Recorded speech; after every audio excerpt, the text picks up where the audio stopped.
ANMR ನ್ಯೂಸ್ಗೆ ಸ್ವಾಗತ. ಭಾವನಾ ಆಸ್ಪತ್ರೆ ನಗರಸಭೆ ಹಿಂಭಾಗ ಎನ್ಆರ್ ಬಡಾವಣೆ ಚಿಂತಾಮಣಿಯಲ್ಲಿ ಸಂಪೂರ್ಣ ಡೆಲಿವರಿ ಹಾಗೂ ನವಜಾತ ಶಿಶು ಆರೈಕೆ ಎನ್ಐಸಿಯು ಸೌಲಭ್ಯ ಸಮೇತ ಒಂದೇ ಸ್ಥಳದಲ್ಲಿ ಸಂಪೂರ್ಣ ಚಿಕಿತ್ಸಾ ಸೌಲಭ್ಯ ನೀಡುವ ಏಕೈಕ ಆಸ್ಪತ್ರೆ ಭಾವನಾ ಆಸ್ಪತ್ರೆಯಾಗಿದ್ದು, ಆಧುನಿಕ ಮೂಲ ಸೌಕರ್ಯ ಮತ್ತು ನವೀನ ಸೌಲಭ್ಯಗಳು, ಎಲ್ಲ ರೀತಿಯ ಇನ್ಶೂರೆನ್ಸ್ ಸೌಲಭ್ಯಗಳು, ಕ್ಯಾಶ್ಲೆಸ್ ಇನ್ಶೂರೆನ್ಸ್ ಸಹಿತ ಸೌಲಭ್ಯಗಳು ಸಿಗಲಿದೆ.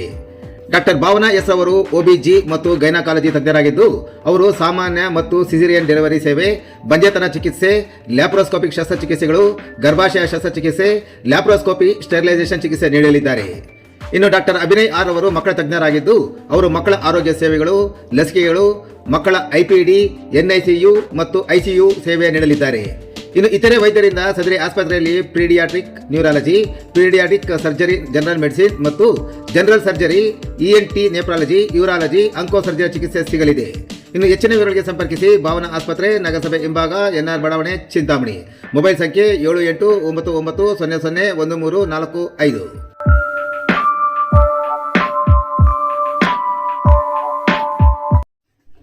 ಮನೆಯ ಮುಂದೆ ನಡೆದ ವೇಶ್ಯಾವಾಟಿಕೆ ಪ್ರಕರಣದ ಬಳಿಕ ನಿರಂತರ ಮಾನಸಿಕ ಕಿರುಕುಳ, ಪೊಲೀಸ್ ರಕ್ಷಣೆ ಕೋರಿ ನಿವಾಸಿಯ ಮನವಿ. ಕಳೆದ 3 ದಿನಗಳ ಹಿಂದೆ ತಮ್ಮ ಮನೆಯ ಸಮೀಪ ನಡೆದ ವೇಶ್ಯಾವಾಟಿಕೆ ಪ್ರಕರಣಕ್ಕೂ ತಮಗೂ ಯಾವುದೇ ಸಂಬಂಧವಿಲ್ಲದಿದ್ದರೂ ಕೆಲವರು ತಮ್ಮನ್ನು ಗುರಿಯಾಗಿಸಿಕೊಂಡು ನಿರಂತರವಾಗಿ ನಿಂದನೆ, ಬೆದರಿಕೆ ಹಾಗೂ ಮಾನಸಿಕ ಕಿರುಕುಳ ನೀಡುತ್ತಿದ್ದಾರೆ ಎಂದು ಸ್ಥಳೀಯ ಕನಂಪಲ್ಲಿ ನಿವಾಸಿ ಶಂಕರ್ ಎಂಬುವರು ಆರೋಪಿಸಿದ್ದಾರೆ.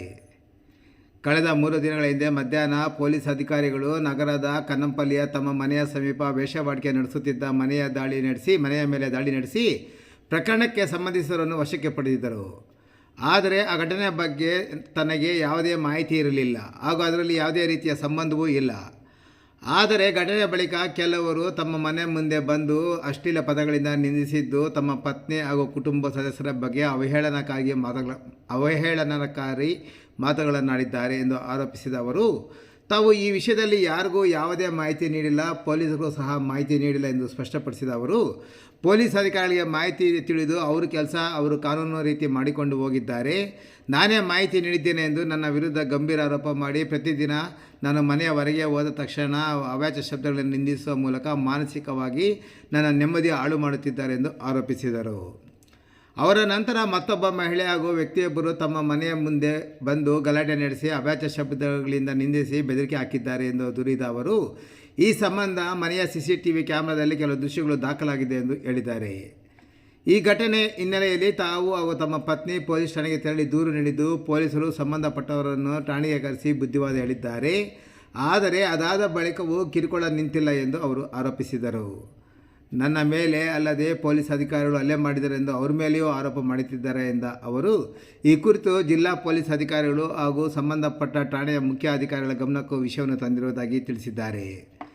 ನಿರಂತರ ಅವಹೇಳನ, ಬೆದರಿಕೆ ಹಾಗೂ ಮಾನಸಿಕ ಕಿರುಕುಳದಿಂದ ತಮಗೂ ತಮ್ಮ ಕುಟುಂಬದಕ್ಕೂ ಭಯದ ವಾತಾವರಣ ನಿರ್ಮಾಣವಾಗಿದ್ದು, ಮನೆಯಿಂದ ಹೊರಹೋಗುವುದಕ್ಕೂ ಆತಂಕವಾಗುತ್ತಿದೆ ಎಂದ ಅವರು, ತಮ್ಮ ಪತ್ನಿ ಮತ್ತು ಮಕ್ಕಳ ಸುರಕ್ಷತೆ ಬಗ್ಗೆ ಕಳವಳ ವ್ಯಕ್ತಪಡಿಸಿರುವ ಅವರು, ಈ ಕಿರುಕುಳಕ್ಕೆ ಶಾಶ್ವತವಾಗಿ ಕಡಿವಾಣಾಗಿ ತಮ್ಮ ಕುಟುಂಬಕ್ಕೆ ಸೂಕ್ತ ರಕ್ಷಣೆ ನೀಡುವಂತೆ ಪೊಲೀಸ್ ಇಲಾಖೆಗೆ ಮನವಿ ಮಾಡಿದ್ದಾರೆ.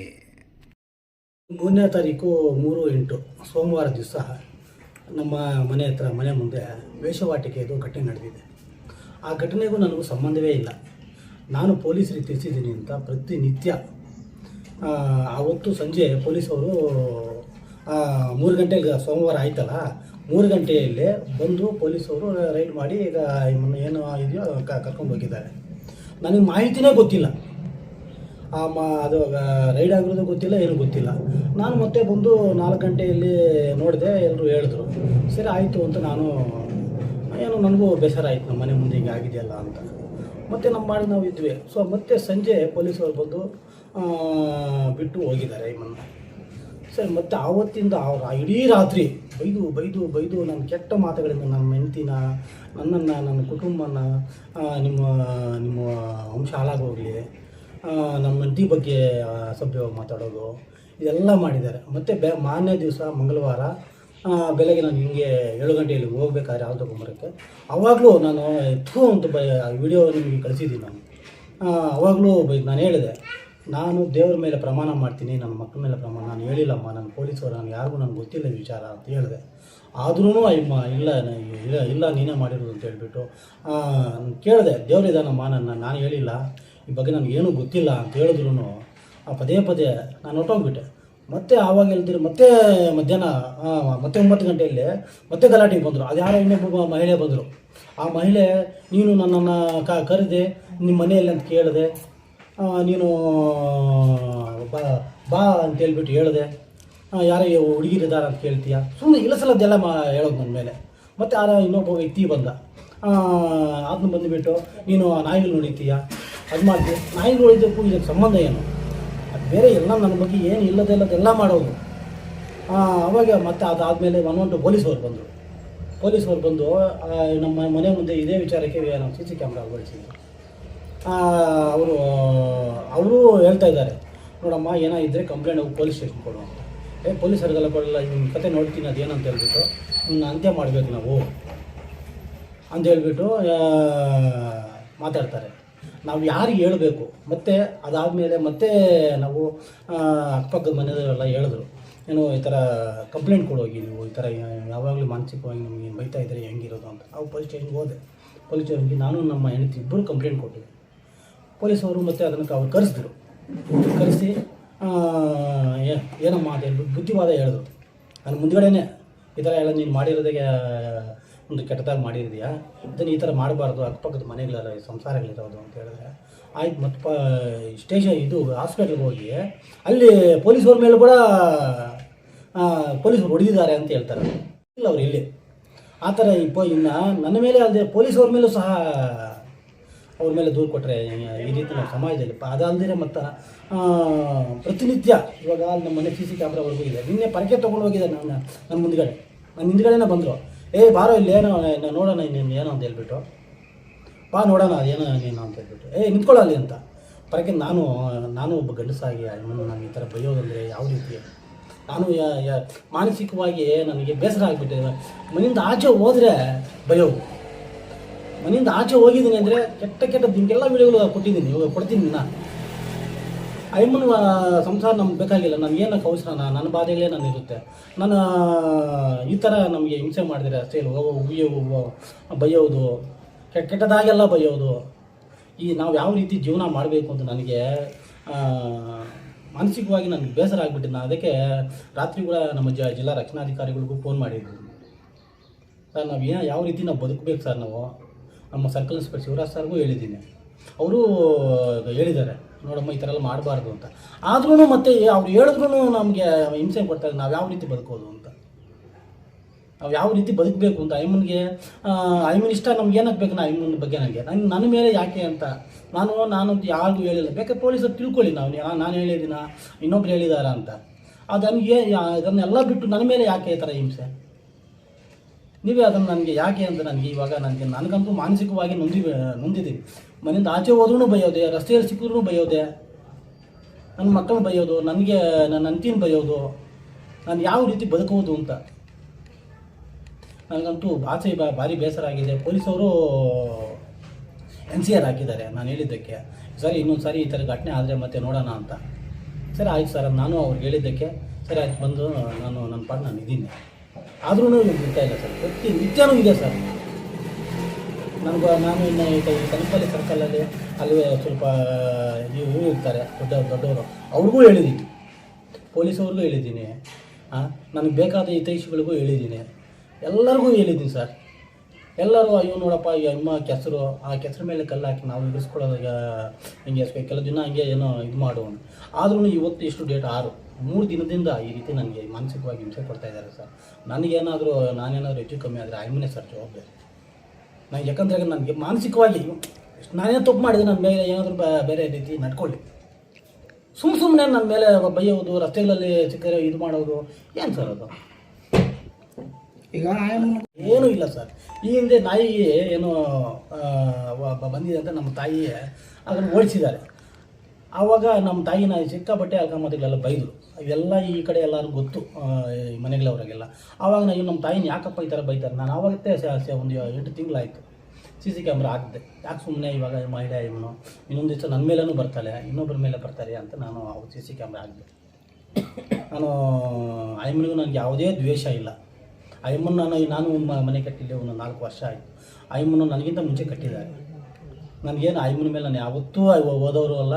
ಆಯಮ್ಮನ ಪಾಡು ನನಗೆ ನನ್ನ ಕಷ್ಟಗಳ ನನ್ನ ಬಾಧೆಗಳ ನಮಗಿರುತ್ತೆ.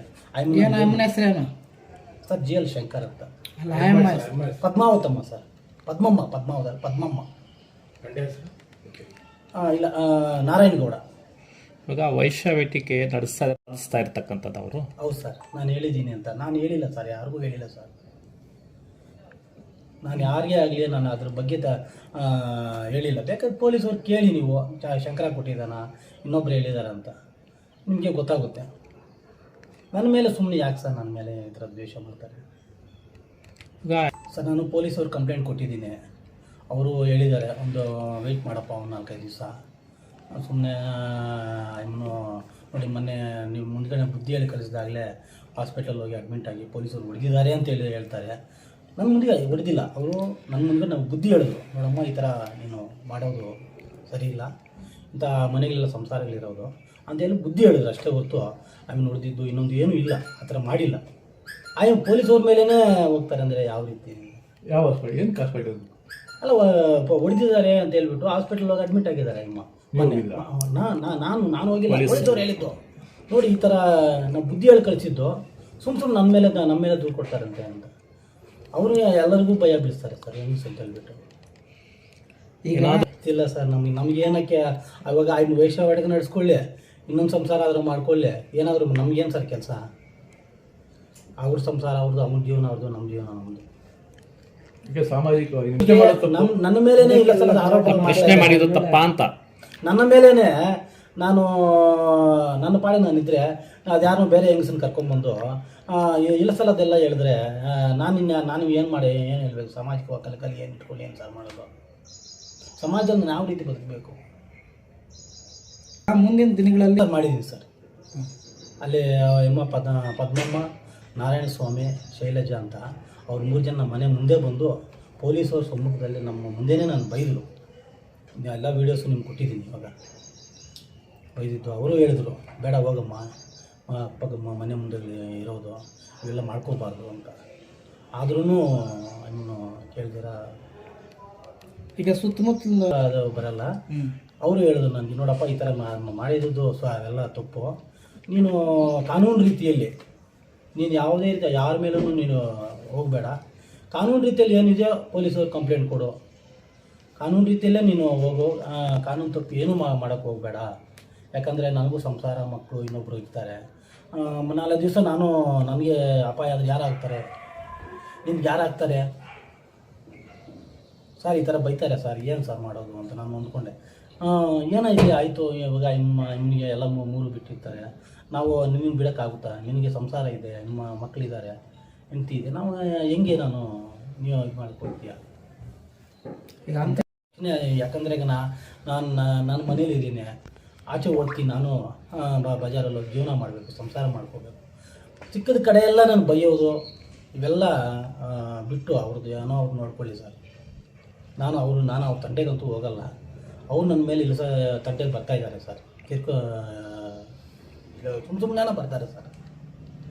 ಇದು ಸುಮ್ಮನೆ ಬರ್ತಾಯಿದ್ದಾರೆ. ನನ್ನ 4 ದಿವಸ ಏನಾದರೂ ಸುಮ್ಮನೆ ಕಂಪ್ಲೇಂಟ್ ಕೊಡೋದು, ಹಂಗಂದ್ರು ಹಿಂಗಂದ್ರು ಅಂತ ಇದು ಮಾಡಿದ್ರೆ ಅದಕ್ಕೆ ನಾನಂತೂ ಇದಲ್ಲ ಸರ್. ಇವಾಗಲೇ ಬೇಕಾದಷ್ಟು ನನಗೆ ನಾನು ಬಂದುಬಿಟ್ಟಿದ್ದೀನಿ ಸರ್. ನಿಮಗೆಲ್ಲ ವೀಡಿಯೋಸು ಹಾಕಿದ್ದೀನಿ. ನನ್ನ ಹತ್ರ ಇರೋದೆಲ್ಲ ನಿಮ್ಗೆ ಕೊಟ್ಟಿದ್ದೀನಿ, ಯಾವ ರೀತಿ ಬೈತಾ ಇದ್ದಾರೆ ಅಂತ. ಇದನ್ನು ನಮ್ಮ ಹಿರಿಯ ಪೊಲೀಸ್ ಅಧಿಕಾರಿಗಳು ಗಮನಿಸಿ, ಏನು ಕ್ರಮ ಜರುಗಿಸ್ತೀರೋ ನೀವೇ ಜರುಗಿಸಿ. Okay sir.